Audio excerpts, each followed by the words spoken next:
Y vamos a dar paso a la siguiente presentación con el profesor Rodrigo Medina Jara, quien es docente de la Escuela de Derecho de la Universidad Santo Tomás en sus sedes de Santiago y de Talca. Es licenciado en Derecho de la Pontificia Universidad Católica de Chile y magíster en Derecho de la Universidad Autónoma de Barcelona. Es magíster además en Derecho Público de la Universidad Católica y actualmente está doctorando en la Universidad de Chile. En lo profesional se ha desempeñado como profesor de Derecho Penal en varias universidades nacionales y se ha desempeñado además como abogado asesor en el Ministerio del Interior, Ministerio de la Secretaría General de la Presidencia, Ministerio de Justicia y Educación, y se desempeñó además como fiscal en el Ministerio del Deporte. En la siguiente presentación, que va a ser una presentación que toca un tema bastante sensible en el fondo y que la expositora anterior lo nombraba y tiene que ver precisamente con el rodeo. El rodeo como deporte nacional y el maltrato animal frente a la pregunta si existe realmente protección penal para los animales. Muchísimas gracias, Rodrigo, por acompañarnos esta tarde. Bueno, no, muchas gracias a ustedes, muchas gracias, Gonzalo. Les pediría, por favor, si me pueden ayudar con la presentación. Tengo una presentación lo más breve posible.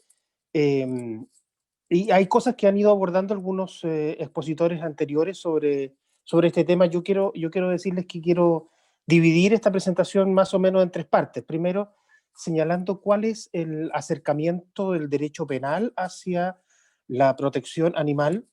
Cómo yo creo que ese acercamiento ha sido intuitivo. Yo creo que ahí se está ampliando. Yo creo que el acercamiento ha sido intuitivo, hay mucho de voluntarismo en ello. Ustedes van a ver que las normas reflejan, ¿por qué hablo de voluntarismo? Porque me parece que es importante que quede claro que no solo con que yo coloque cosas en las normas, esas cosas van a estar bien reguladas y van a estar bien planteadas. Es decir, no porque el legislador o el constituyente coloque una norma que se refiera a algo en algún estadio normativo, esa regulación nos va a hacer sentir satisfechos sobre ese punto. La regulación penal, vamos a empezar a abordarla, ha tenido mucho de eso, ha tenido mucho de voluntarismo y de permitirle a la jurisprudencia tratar de llenar el vacío que todavía no se llena. El vacío es muy relevante. Por favor, vamos cambiando. Vamos a ver primero los antecedentes de la protección penal animal en Chile. En nuestro antiguo nuestro código penal vigente, le decimos antiguo porque es del siglo XIX, es de 1874, existía una falta, que es el artículo 496, que sanciona a quien cometa actos de crueldad o maltrato excesivo a los animales. Esto estaba a nivel de falta, vale decir, es un delito extraordinariamente menor. Pero esa nomenclatura, crueldad o maltrato, se mantuvo después primero en la ley 18.859, finalizando el periodo de dictadura militar, en que se modifica el Código Penal y se incorpora el artículo 291 bis, que nos va a acompañar hasta hoy día con modificaciones en la ley de tenencia responsable y en la 20.380. Y ahí se establece el primer inciso, el que hoy día es primer inciso, sancionando a quien cometiera actos de maltrato o crueldad con animales, sancionándolo con una pena. Y si ustedes se fijan en la pena, la verdad es que hay una especie de capitis de minucio al final, porque se dice que la pena va a ser copulativa, presidio y multa, o finalmente solo la pena de multa. ¿Sí? Solo la pena de multa. Sigamos, cambiemos. Si analizamos la ley 18.859, esto lo han hecho personas que han investigado esto, el objetivo del legislador en ese tiempo era la Junta de Gobierno, fue establecer una protección a bienes de propiedad, porque todavía no está derogada ninguna norma civil relativa a la propiedad sobre los animales ni a las formas de ocupación de los animales. Eso sigue, o sea, como modo de adquirir el dominio de los animales, eso sigue vigente. Pero se dice lo siguiente: el animal se lo trata como una cosa muy sui generis. Cuando en derecho decimos que algo es sui generis es que no somos capaces de definirlo. O sea, cuando dice, mire, esto tiene un estatuto sui generis, es porque en realidad no tenemos claridad cuál es el estatuto. Dice que no puede equipararse a una cosa inanimada, porque por su naturaleza el animal está dotado de sensibilidad. Eso le pareció a la Junta de Gobierno muy sui generis. Es decir, ya se avisora la idea de que los animales son cosas que tienen, tienen características diferentes y que pareciera ser que pudiéramos dotarlos de estatutos diferentes. Sin embargo, aparece una expresión que es el pivote de esta pretensión, es decir, un paso adelante, pero aquí tenemos un pasito atrás, en que la Comisión Conjunta, que era la forma legislativa en que se analizaban los proyectos en el periodo, ¿no es cierto?, de dictadura, que analizó el proyecto de ley, señaló que era un deber moral legislar en este sentido para el hombre, porque los actos de crueldad para con los animales predisponen al hombre a la violencia. O sea, si ustedes ven, hay dos pivotes en esta consideración. Un pivote, llamémoslo antropocéntrico, regulamos penalmente esta materia porque los actos de crueldad con los animales podrían atraer actos de violencia con los hombres, y un pivote más bien avanzado, que nos dice, mire, vamos a regular esta materia porque los animales son cosas que son distintas de las cosas inanimadas, distintas del resto de las cosas muebles. En torno a esas dos pivotes se va a ir configurando el análisis que vamos a tener a continuación. Sigamos nomás. La ley 20.380, ustedes ya la conocen, mucho mejor que yo, del 2009, mantiene el artículo 291 bis, lo que hace en realidad, lo único que hace en este punto es, no hace solo esto, pero eleva la pena, que era de presidio menor en su grado mínimo a presidio menor en su grado medio, o sea, eleva un poquito la pena de 540 días en su rango superior a 3 años en su rango superior. La pena de multa sigue apareciendo como pena única, que es una cuestión en que una especie de falacia argumentativa. Yo consagro el delito, pero al final le corto las alas porque lo sanciono con una pena, solo multa pese a que consagro una pena privativa de libertad. Ahí aparece el motivo fundante del proyecto de ley que da origen a la ley 20.380, donde están estos dos pivotes que yo señalé. La crueldad hacia los animales puede ser el punto de partida de actos de crueldad hacia los hombres, y además porque tratar a los animales bien tiene efectos beneficiosos desde el punto de vista del medio ambiente. Hay un tema moral también muy importante que está dando vuelta en torno a esta legislación. Sigamos nomás. ¿Qué medidas establece esta ley? Bueno, esta ley establece una medida bien interesante que se mantiene, porque está vigente, y que es una medida procesalmente muy interesante, que es el retiro. Se le concede al juez, en su artículo 12, incluso provisionalmente, poder ordenar en actos de maltrato o crueldad que los animales afectados sean retirados del poder de quien los tenga a su cargo, para ser colocados al cuidado de otra persona natural o jurídica. Cambiemos, porque ahí vamos a ver qué problemas tiene este retiro.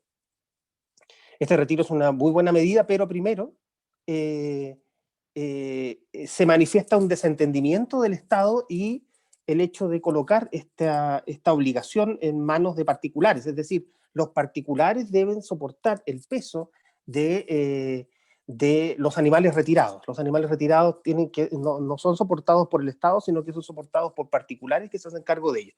Segundo, hay una pugna con una pena que el Código Penal establece, que es la pena de comiso, es decir, cómo esto no fue establecido en el Código Penal como una pena, sino que como una medida que no está en el Código Penal, sino que está en la 20.380 de retiro. Por lo tanto, ¿cuál es la relación que existe con una pena penal que se llama comiso? ¿Es lo mismo? ¿No es lo mismo? Tercero, no se altera, salvo que existiera comiso, este retiro no altera el dominio sobre el animal. El dominio sigue existiendo, el dueño del animal sigue siendo dueño. Lo que pasa es que se lo retiraron, incluso este retiro puede ser provisional. Y esto, como ya dijimos, no fue regulado ni en la parte general del Código Penal, ni tampoco procesalmente. Es decir, ¿cómo lo hace, por ejemplo, un fiscal que puede ordenar el retiro en un caso penal de maltrato animal, ¿lo puede ordenar antes de la formalización? ¿Lo puede ordenar después de la formalización? ¿Necesita que esté formalizado? ¿Necesita tratarlo como otra medida cautelar real? No se sabe, nada se dice en este artículo, pero es un avance importante. Sigamos nomás. Aquí yo les entrego, esto ustedes los conocen mucho mejor que yo, pero entrego ciertos antecedentes internacionales que se han citado a propósito de las modificaciones legales, ya sea de la ley Cholito, la ley de tenencia responsable, o de la ley de protección, la 20.380, que es la Declaración Universal de Derechos del Animal, fue citada a propósito de la 20.380, sigamos. En las libertades esenciales emitidas el año 93 por la United Kingdom Animal Welfare Council, y que son libertades que tienden a fundamentar lo que viene después, que es el concepto de bienestar animal que está en la próxima lámina, que también ha sido citado como un elemento para fundamentar un bien jurídico. Sigamos nomás porque en la próxima lámina está el punto. Aquí está, de acuerdo a la Organización Mundial de Sanidad Animal,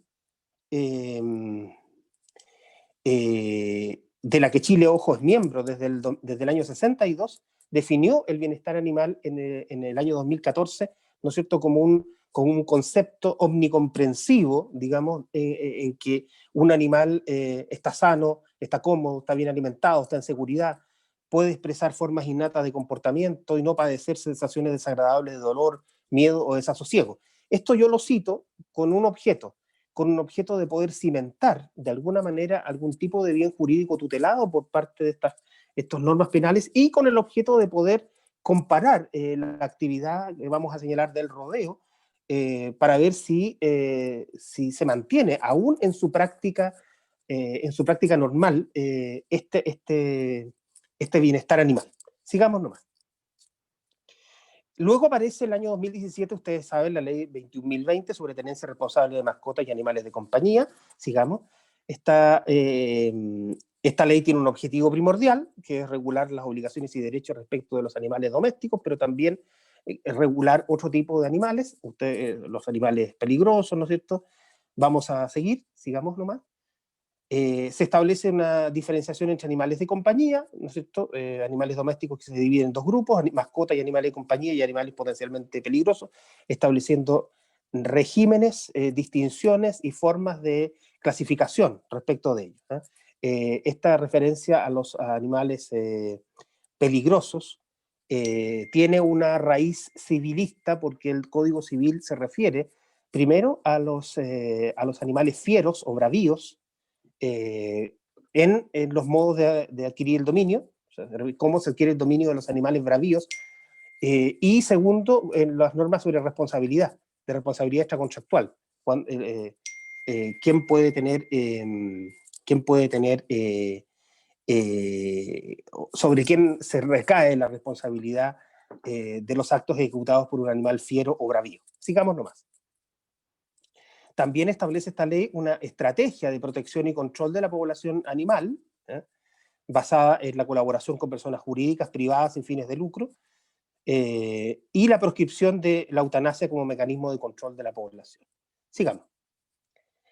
Además hay un sistema de registro e identificación de animales de compañía. Yo esto lo coloco como una forma de contextualizar en qué norma nos encontramos. Sigamos nomás. Aquí nos vamos a encontrar con el tema que nos convoca, que es el contenido penal que tiene esta ley. La ley no tiene un artículo dedicado a lo penal, sino que modifica el ya mentado artículo 291 bis del Código Penal. Se mantiene inalterado el tenor del artículo 291 en lo que hoy día es el inciso primero, o sea, se sanciona a quien comete actos de maltrato o crueldad, pero introduce una definición de lo que entiende como actos de maltrato o crueldad y señala formas agravadas de maltrato o crueldad. El inciso segundo, el 291 bis, establece una de las formas agravadas, que es si como resultado de la acción o omisión se cause daño al animal. Y después, sigamos. Aquí ustedes ven que en el inciso tercero se establece otra forma agravada, que es el peor de las formas agravadas, que es el caso en que estas lesiones menoscaben si existen lesiones que menoscaben gravemente la integridad física o se provoca la muerte del animal. Esa es la forma súper agravada del delito de maltrato. Y finalmente, esta es la norma relevante, se define lo que se entiende como actos de maltrato o crueldad con animales. Aquí el legislador, creo yo, cometió un gravísimo error, que fue la consideración del daño, porque la consideración del daño no puede ser para definir la figura básica y también para definir la figura agravada. Bueno, ya lo vamos a explicar. Sigamos nomás. Vamos a analizar este delito de maltrato, la acción. ¿Cuál es la acción sancionada? La conducta base, que supone la imposición del castigo, consiste en ejecutar actos de maltrato o de crueldad. El verbo maltratar tiene dos acepciones: tratar mal a alguien o menoscabar o echar a perder. El adjetivo cruel conlleva que el acto sea excesivo, sangriento, duro, violento. Vamos a ver cómo la jurisprudencia ha visualizado esta crueldad. Y aquí vuelve a aparecer el tema de bienestar animal. Ahora, hay algunos autores que señalan que el bien jurídico del delito, o sea, qué es lo protegido, cuál es el interés protegido por el delito, sería este estado de bienestar animal. ¿Por qué? Porque precisamente el artículo, la ley 21.020 hace referencia al bienestar animal como un objetivo, pero un objetivo de la ley. Vamos a ver eso, no un objetivo del Código Penal. Vamos a ver eso. Sigamos nomás. ¿Qué problemas tiene enunciar la acción de maltrato como está enunciada? Primero, ¿puede este acto de maltrato cometerse por vía omisiva? Ya sabemos que sí, ya sabemos que sí. ¿Por qué? Porque el código ha señalado que la acción puede ser que el maltrato o crueldad se pueden cometer por acción o omisión. Y aquí quiero hacer una referencia al maltrato humano. El maltrato humano o las lesiones humanas, en su versión más grave, que son las lesiones graves gravísimas, o las lesiones simplemente graves, artículo 397 del Código Penal, no se pueden cometer por vía omisiva.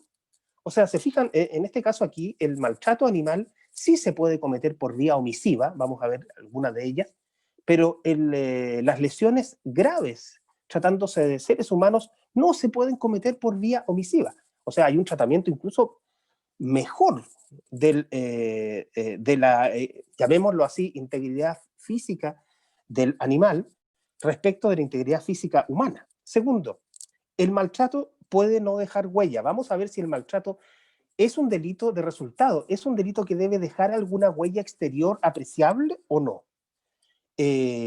Algunos señalan que sí, otros señalamos que no es necesario. ¿El maltrato es inclusivo o excluyente de otros comportamientos? El maltrato en realidad es una gama, es un espectro de comportamiento. No es inclusivo, por ende, de todas las posibilidades de afectación de la integridad física, pero también de la identidad sintiente, si ustedes quieren, del animal. Sigamos. Vamos a ver, ya vimos el tema de la acción y los problemas que puede ocasionarse, que la acción puede ser por acción, por omisión. ¿Qué debemos entender por animales para efectos del Código Penal? La verdad es que la expresión animales, empleada aquí, en el 291 del Código Penal, es una expresión, lo que se llama elemento normativo, o sea, es un elemento que el juez va a tener que valorar en su momento y llenarlo de contenido para saber a quién nos estamos refiriendo. ¿Y por qué esto? Porque la misma ley 20.380 en su artículo segundo entiende a los animales como seres vivientes y sensibles que forman parte de la naturaleza. La doctrina también ha precisado este concepto, afirmando que serían, los animales no serían todas las especies las especies animales que existen, sino que solo los vertebrados, porque solo los vertebrados podrían tener un sistema nervioso central que les permite sentir dolor. El concepto de dolor parece ser un concepto clave para la doctrina en orden a visualizar cuál es el conjunto de animales que recibe protección penal. Sin embargo, el caso en doctrina que se señala del cocinero que echa la langosta, digamos, ¿no es cierto?, para cocinarla en una olla y la langosta, digamos, muere, tendríamos que decir, bueno, esa langosta es un acto de maltrato animal el que ejecuta el cocinero. Algunos autores dicen que el acto del cocinero que echa la langosta, pese a no ser un vertebrado, puede solucionarse de una manera distinta a la consideración sobre el dolor o no dolor que pueda sentir la langosta, sino que al hecho de que habrían ciertos actos socialmente tolerables respecto de los animales, aun cuando esto implique algún grado de dolor. Qué sé yo, también, si uno lleva amarrado un perro un poquito más fuerte de lo normal, apretándolo, cosa de que el perro no se vaya a escapar, también podría ser un acto que le ocasiona dolor, que duda cabe, pero existe un cierto grado de tolerancia social respecto de ellos. Sigamos.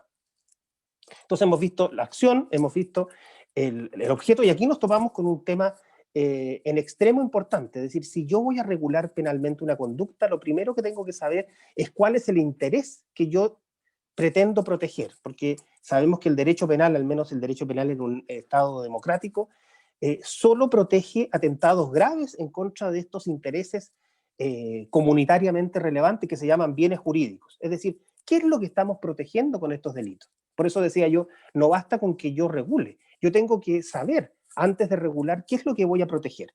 La normativa en vigor pareciera resolver esta interrogante, aclarando que lo protegido sería la salud y el bienestar animal. Quienes hablan así lo hacen por referencia a la ley, o sea, ocupan la ley de tenencia responsable que se refiere a la salud y bienestar animal, porque esta modificación al 291 bis y el TER también se colocaron en esa ley. El tema es que este artículo 291 bis y TER están ubicados en un sector del Código Penal destinado a la salud animal, a la protección de la salud animal o vegetal. No tiene que ver exactamente con el bienestar de los animales, sino que con la salud humana vinculada a la transmisión de enfermedades, por ejemplo, que puedan afectar a los animales. Es decir, hay algunos que tienden a ver al bienestar animal de manera muy fácil, diría yo, como un bien jurídico tutelado por este 291 bis. Yo sería más cauto, porque ellos no se dan cuenta que esa modificación que se hace, que salió de la 20.020, se incorporó al Código Penal y se incorporó en un sector que le otorga una forma de interpretación específica a ese delito. O sea, uno no puede ser voluntarista en la creación de bienes jurídicos. Esta opinión que aparece ahí sobre la sintiencia tampoco es acogida de manera unánime por todos. Sigamos nomás. Modo de ejecución del delito. ¿Cómo se ejecuta este delito? Bueno, ahí aludimos al tema de la conducta homicida. Hoy día clarísimamente se alude a que este delito se puede cometer tanto por acción como por omisión. Ahora, si se comete por omisión, el delito sería un delito de sujeto activo calificado. Es decir, solo se puede sancionar, tratándose de las omisiones, a quienes se encuentran en una determinada posición de garante respecto del animal, es decir, a quienes tenían alguna obligación de proteger, ¿no es cierto?, el tener bajo su cuidado adecuado al animal o proporcionarle bienestar y no lo hicieron. No todo el mundo está sancionado por omisión. Y aquí vamos a ver, cambiemos nomás, aquí vamos a ver qué problemas acarrea esta consideración de la posición de garante. Para algunos, el problema, o sea, ¿a quién consideramos garante para efecto del delito de maltrato animal por omisión? Para algunos hay que aplicar el artículo 3º de la ley 20.380, que dice que toda persona que tenga cualquier título de animal debe cuidarlo y proporcionarle alimento, albergues adecuados de acuerdo al menos a las necesidades mínimas de cada especie. O sea, el garante sería esa persona, es la persona que tiene bajo su cuidado al animal. Otros dicen, perdón, hay que hacer una interpretación más estricta, porque la referencia está hecha en la 21.020 a los animales de compañía, a los animales de granja, pero tratándose del resto de los animales, y específicamente vamos a ver el tema del rodeo, habría que ver a quién estamos aludiendo con este tema de la posición de garante, a quién le estamos dando el título de posición de garante respecto de los otros animales que no son los animales de compañía, que no son las mascotas. Sigamos. ¿El maltrato, vamos a ver, es un delito de resultado o no? Hay algunos que señalan que sí, que el maltrato, dado como se define en el 291 ter, el maltrato como acción o omisión ocasional o reiterada que injustificadamente cause dolor, daño o sufrimiento al animal, la referencia al causare daño, se refiere, pareciera apuntar a la necesidad de un resultado, es decir, a una huella sensible y exterior, pero yo creo que eso no es así. La referencia al daño, a la causación del daño, entiendo yo, tal como está redactado, y por eso creo que no está bien redactado, se refiere a la figura básica. Y esa figura básica después también repite la expresión daño respecto de la figura agravada. Entonces, no puede el daño servir para edificar la conducta básica de maltrato y después para edificar la conducta agravada del maltrato. O sea, si se causa daño, ¿qué delito se comete? ¿La figura básica de maltrato del 291 bis, inciso primero? ¿O la figura agravada de maltrato del 291 bis, inciso segundo, donde también aparece la expresión daño? Pregunta. Cambiemos nomás. Y aquí viene un tema bien interesante que es el daño injustificado, porque la expresión injustificadamente nos da a entender de que pueden haber daños justificados.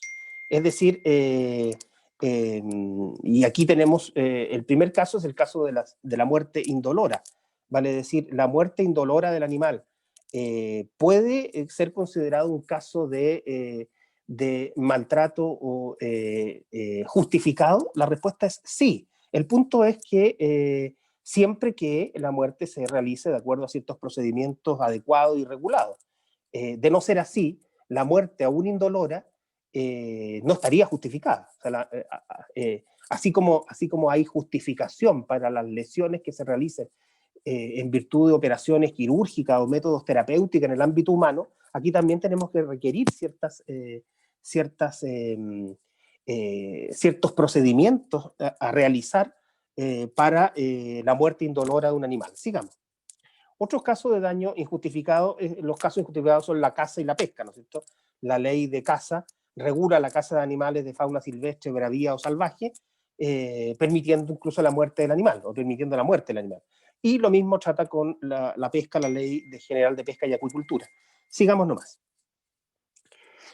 También hay actividades justificadas de acuerdo a la ley de protección, que serían los experimentos en animales vivos, ya se hizo referencia a eso en los artículos 6 y siguientes, con las restricciones que establece la propia ley, y el beneficio y sacrificio de animales en el artículo 11, caso en el cual también se señala que deben emplearse métodos racionales tendientes a evitar sufrimientos innecesarios. O sea, estamos viendo todos casos de maltratos que el propio legislador justifica. Sigamos nomás. Y aquí vamos a entrar en nuestro tema, digamos. Hago una mención, sí, a dos delitos que la ley de protección, la ley de tenencia responsable menciona como delitos de maltrato específico, que serían las peleas de animales organizadas como espectáculo, ya sea peleas de animales de compañía, de animales abandonados o de animales potencialmente peligrosos. Y segundo, el abandono de animales. Estos dos están considerados expresamente como como formas de maltrato o de crueldad. Y se autoriza en el caso de los abandonos para rescatar los animales para su sanitización, esterilización y reubicación. Sigamos nomás. Hay una peculiaridad procesal respecto de este delito de maltrato o crueldad animal. Les comento, en el sistema del Código Procesal Penal, los querellantes, o sea, no todo el mundo se puede querellar. Las querellas están sumamente restringidas, muy poco aceptadas. Pero acá se establece que se pueden querellar las organizaciones promotoras de tenencia responsable de mascotas, cualquiera sea su domicilio dentro del país. O sea, esto es muy poco visto en las posibilidades que tienen los querellantes. Al legislador procesal penal chileno no le gustan los querellantes, pero aquí sí le otorga una posibilidad amplia a las organizaciones para querellarse en cualquier parte de Chile. Esta es una verdadera novedad. ¿Ah? Sigamos nomás, a ver. Aquí tengo casos de jurisprudencia donde ustedes se los dejo a su conocimiento. Me voy a detener solo en dos, que es el primer caso, el caso de la elefanta Ramba, en el juzgado de garantía de San Bernardo, donde se dice, fíjense, voy a leer para que ustedes vean cómo la jurisprudencia todavía no acaba de construir un bien jurídico apropiado para estos delitos. Dice que el bien jurídico en el caso de Ramba sería el resguardo de los valores éticos de la sociedad, como son los sentimientos de piedad y misericordia. Esas son cuestiones humanas. ¿Ah? ¿Se fijan? Pero después, acto seguido, dice que los animales tienen un estatuto privilegiado respecto de las demás cosas muebles. Entonces, fijan, dos pivotes, un pivote humano, la piedad, la misericordia, la compasión, y un pivote animal. El animal ya no es una cosa mueble, o si es una cosa mueble, es distinta. Hay otros, sigamos con la otra lámina, porque ahí está el caso el caso Victorias de Viña del Mar. La Sociedad de Cocheros de Viña del Mar interpuso un recurso de protección en contra del decreto municipal que regulaba el trabajo de los caballos, ¿no es cierto?, en las Victorias que ustedes deben conocer en la ciudad Jardín. La Corte rechazó el recurso por extemporáneo, pero junto con rechazarlo, se dio el trabajo de decir lo siguiente. Dice, los animales son sujetos de cuidado y no solo objetos al tenor de las disposiciones que al efecto se encuentran en nuestro Código Civil. Entonces, para el legislador, el tema hay que centrarlo en los animales y sacar a los animales del espectro regulatorio de las cosas muebles. Sigamos nomás. Y aquí entramos en el tema en cuestión, el rodeo. ¿Qué pasa con el rodeo? Y con esto termino. Bueno, primero mencionarles que la pregunta deporte o maltrato dice relación con nuestras dos preocupaciones. Vamos a la otra lámina para que nos quede un poquito más claro. El rodeo es un deporte porque hay una disposición legal en la 20.380, que es el artículo 16, que lo excluye de las disposiciones de esa ley. Dice que esta ley, dice que las normas en cuestión de la ley no se van a aplicar a los deportes donde participan los animales, y menciona el rodeo expresamente, menciona a las corridas de vacas y a los demás deportes ecuestres. No menciona otros deportes relacionados con animales, que no sean los ecuestres. Si nosotros analizamos, porque yo me di el trabajo de ver qué es lo que se había debatido en torno a este peculiar artículo 16, la verdad es que nada, no existe ninguna mención de debate alguno sobre esta norma, es decir, cómo se llegó, quién la sugirió, por qué se establece esto. Ahora, a mí me parece una norma tremendamente desafortunada, porque me surge la pregunta, ¿bastaría con su declaración como deporte para que automáticamente eliminemos toda posibilidad de maltrato? Eso es absolutamente imposible. Es decir, no es porque no porque yo lo declare como deporte, una conducta está exenta de maltrato. Vamos a ver que el rodeo como deporte, incluso en su práctica normal, conlleva una cierta dosis de maltrato. Sigamos. Ya voy terminando, perdón.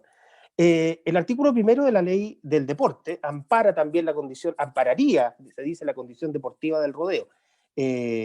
A su vez, hay que recordar que el rodeo es un deporte olímpico desde el año 62, pero no hay referencia a que sea un deporte nacional, esto que se dice, ¿no es cierto?, tan extensamente, de que el rodeo es un deporte nacional. La verdad es que no es así. Únicamente lo que se hizo por el Consejo Nacional de Deporte y el Comité Olímpico en el año 61 es reconocer al rodeo como una disciplina deportiva, porque tiene jurados, premios, recintos en que se realiza, y además porque se reconoció la personalidad jurídica de la Federación de Rodeo, pero no tiene carácter de deporte nacional. Ojo, el único deporte nacional con ese carácter y legalmente establecido es la rayuela. El rodeo no tiene ese carácter. Sigamos nomás. Ya voy terminando. Entonces, ¿el rodeo puede conllevar maltrato? Bueno, si lo definimos como lo han definido sus cultores y sus no cultores también, como una actividad en que una collera compuesta por 2 jinetes sobre 2 caballos deben vestir a un novillo en 3 oportunidades en las quinchas de una media luna, y dependiendo de la zona del animal donde se genera el golpe se otorga un puntaje a la collera. Esa es la definición de rodeo. Ese rodeo implica contacto, implica golpe. Ahora, se dice que las quinchas son estos sectores de la media luna acolchados donde debe ser, para obtener puntaje, atajado es el término ¿no es cierto?, eufemístico para hablar de la embestida que se hace por los caballos al novillo. Para generar puntaje debe ser atajado en esas quinchas. Se dice por la Federación Deportiva del Rodeo que el novillo que se ocupa solo corre una vez en su vida y no corre por más de 5 minutos. Y las quinchas siempre tienen que estar acolchadas, eso lo dice. Ahora, a mí me llama la atención en el rodeo porque revisé los reglamentos de las federaciones, revisé los reglamentos del deporte, nunca hay una referencia al novillo. El novillo es, entre comillas, el animal. la referencia del rodeo, el personaje por excelencia, protagónico del rodeo, si es el animal, es el caballo. El novillo no tiene ninguna importancia, es un objeto, es un mero objeto utilizado para los fines del deporte, y no hay ninguna referencia en torno a la posibilidad siquiera de que se le ocasione maltrato. Todas los informes legislativos que se hicieron en torno a los proyectos de ley que tendían a eliminar el rodeo, a proscribir el rodeo como actividad deportiva, la verdad es que tenían relación, ya lo dijo un expositor anterior, con las características económicas del rodeo. El rodeo es una actividad que le da de comer a mucha gente, digamos. Y segundo, con el hecho de que el animal, la verdad es que no es protagonista en esto. No hay ninguna referencia, ya digo, no hay ninguna... Lo que más hubo fue una voluntad de incorporar alguna vez en los reglamentos alguna referencia al maltrato que se podía ocasionar al novillo, pero esto nunca se ha hecho. Sigamos, y ya estoy terminando. Parece que he terminado. Eso parece. Bueno, quedo a disposición de ustedes. Muchísimas gracias. Muchísimas gracias a ti, Rodrigo. La verdad que estuvo muy interesante también la exposición, y de hecho surgieron varias preguntas y comentarios, y quisiera hacer algunos. Lo que tú quieras. En primer lugar, que nos hace la fiscal Fabiola Echeverría, que si no me equivoco es de la ¿San región Fernando? de O'Higgins. La conozco, sí, la conozco. Saludos a Fabiola, sí. Nos conocemos hace mucho tiempo.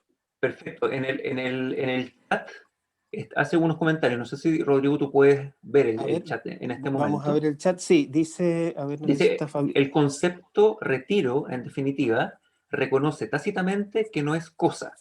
No cae en comiso, porque no es cosa, dice. Es el único concepto que mueve a esperanza. Y como fiscal, ella señala que el retiro debe ser oportuno una vez recibida la denuncia y sin cautelares ni formalización. El interés es la salud del animal y debe instar por el retiro, y así se ha hecho.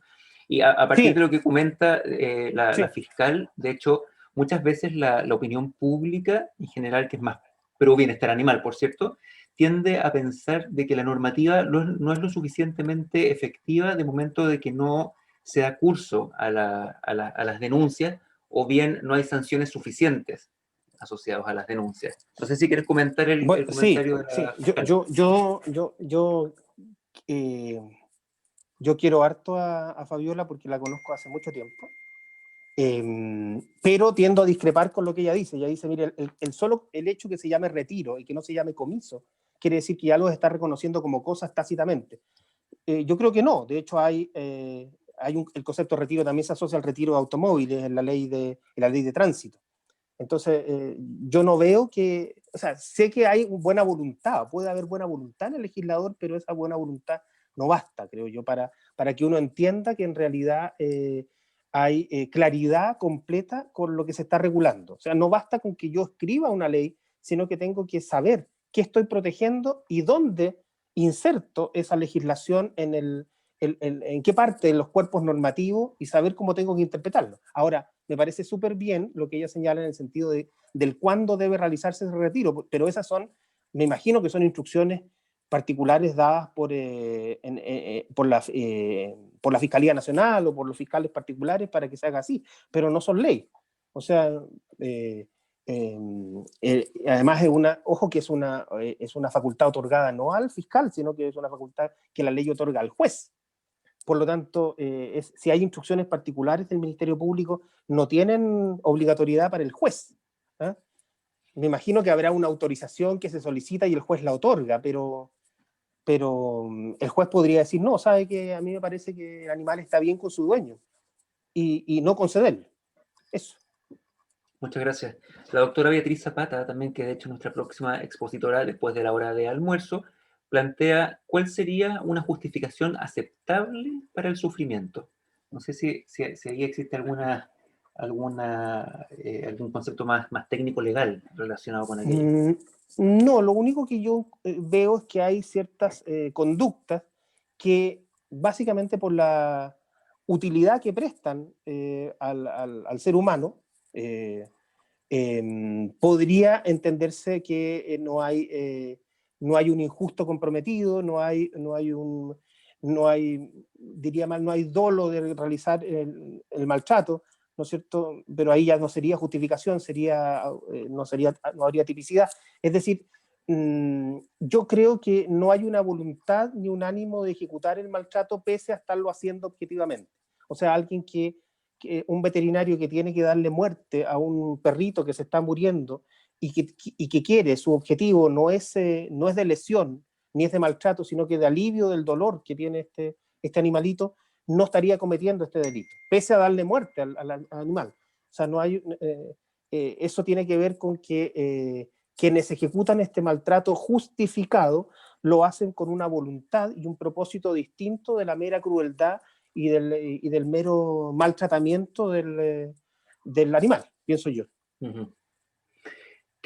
Aprovecho de hacer un comentario también que está en el chat que nos hace la doctora Carla Velázquez, quien plantea que es médico veterinario encargado de rodeo, que esto para también como un conocimiento de los asistentes, que actualmente es requisito que exista un médico veterinario en el rodeo oficial, por cierto, y uno como profesional debe, por supuesto, velar por el cumplimiento de la norma, de alguna manera, ¿cierto? Por el cumplimiento de la norma de la propia federación y de las leyes, ¿cierto? En pro del bienestar animal. Ella, más arriba en el chat, entregó información importante que ojalá los asistentes puedan leer, que tiene que ver con ciertos requisitos de las instalaciones donde se realizan la actividad del rodeo y también relacionado con el tipo de animal que puede ser utilizado también en esta actividad. Muchas gracias, doctora Velázquez, Sí.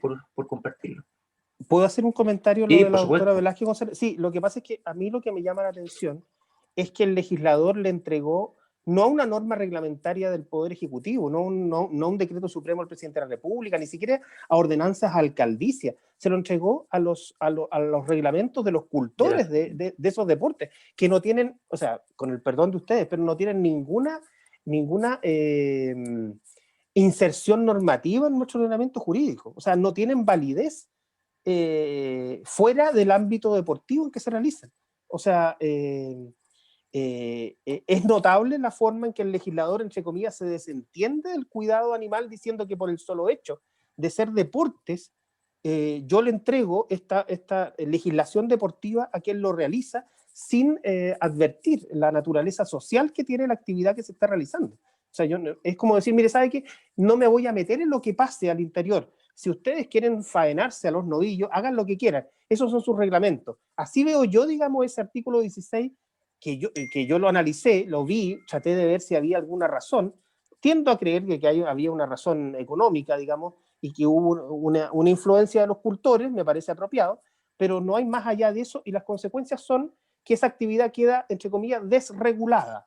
O sea, es como es la ley de la selva la que puede imperar ahí, porque si yo no lo coloco en la reglamentación, tampoco hay una norma que me obligue. O sea, la Federación de Rodeo, la Federación de criadores de caballos, no está obligada normativamente a incluirla.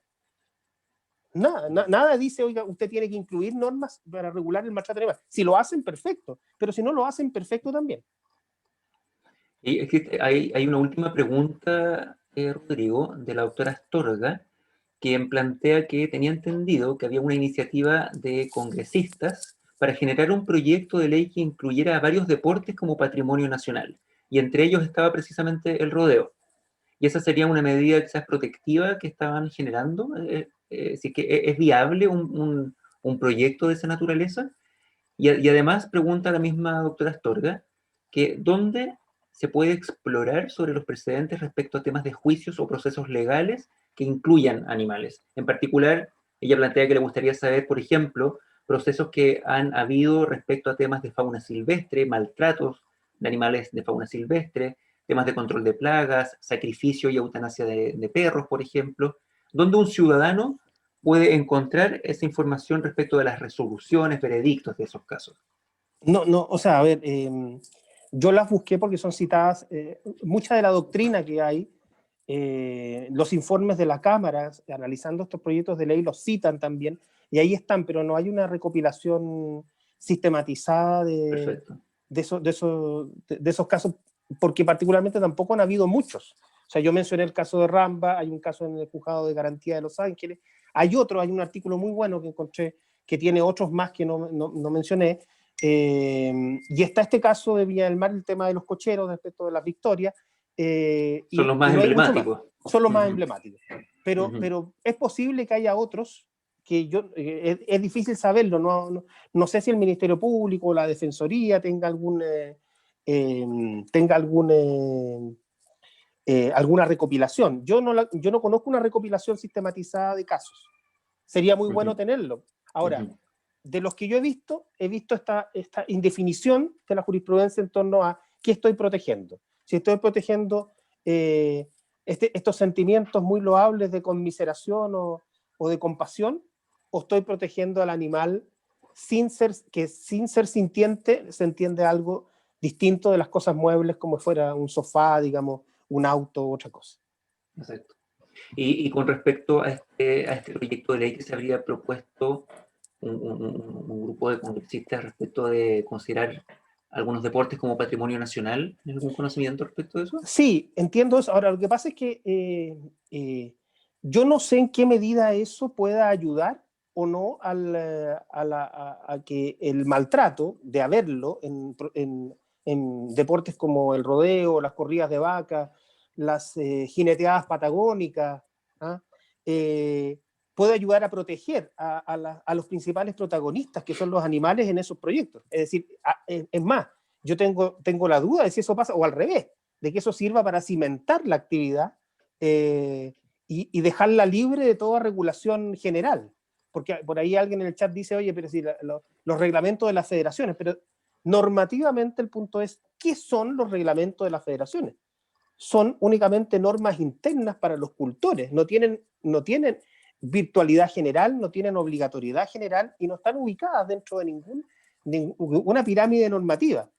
O sea, dicho de otra manera, en el enjambre de normas del ordenamiento jurídico chileno no existen. Es como el reglamento que me puedo dar yo con mi amigo para el juego de rayuela.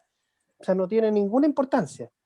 Si protegen al animal, muy bien. Pero a mí lo que me llama la atención es que el legislador chileno general le entrega a quienes reglamentan un deporte la regulación de todo lo que pase en ese deporte, incluyendo la posibilidad de maltratar animales. Y lo excluye y dice, ¿sabe qué? Yo me voy a desentender de este ámbito. Ustedes regulen.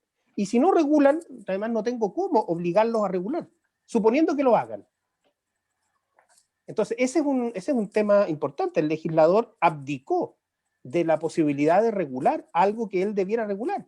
Porque imaginémonos, yo lo que sé, hay querellas intentadas por organismos animalistas o por ONG animalista en contra del rodeo como práctica. La pregunta es, ¿se puede maltratar en el rodeo? La respuesta es sí, se puede maltratar. Incluso, digo yo, dentro de la práctica deportiva normal del rodeo. Ya implica un maltrato. O sea, nadie me puede decir que eso no es maltrato. Lo es.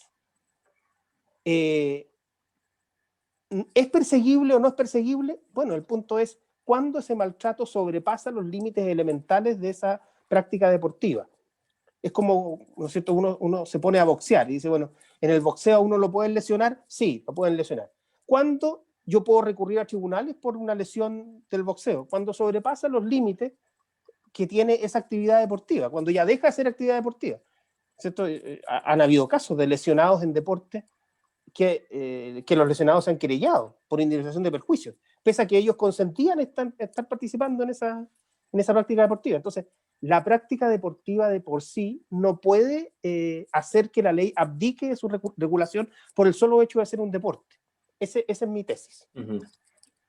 Muchísimas gracias. Y por último, No, bueno, yo los dejo invitados a que revisen también el chat porque distintos asistentes han ido compartiendo alguna información relacionada con lo que estábamos discutiendo. Y por último, la fiscal Echeverría dice que la Fiscalía Nacional tiene un área en la Unidad de Delitos Económicos y Medioambientales que tendrían una recopilación de los pocos fallos existentes. Ah, notable.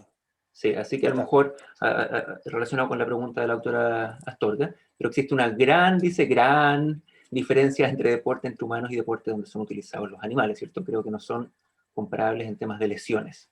Sí, es un tema que claramente no se va a resolver Sí, claro. ahora. Lo importante es ir planteando las distintas posturas, opiniones, aristas, variables y criterios que se deben considerar en esta discusión y que forma parte de la reflexión, por cierto, y de la generación de debate. Así que quiero agradecer al profesor Rodrigo Medina por su disposición, Muchas gracias. por su No, gracias a usted. preparación, y nos retiramos ahora a nuestro receso de almuerzo.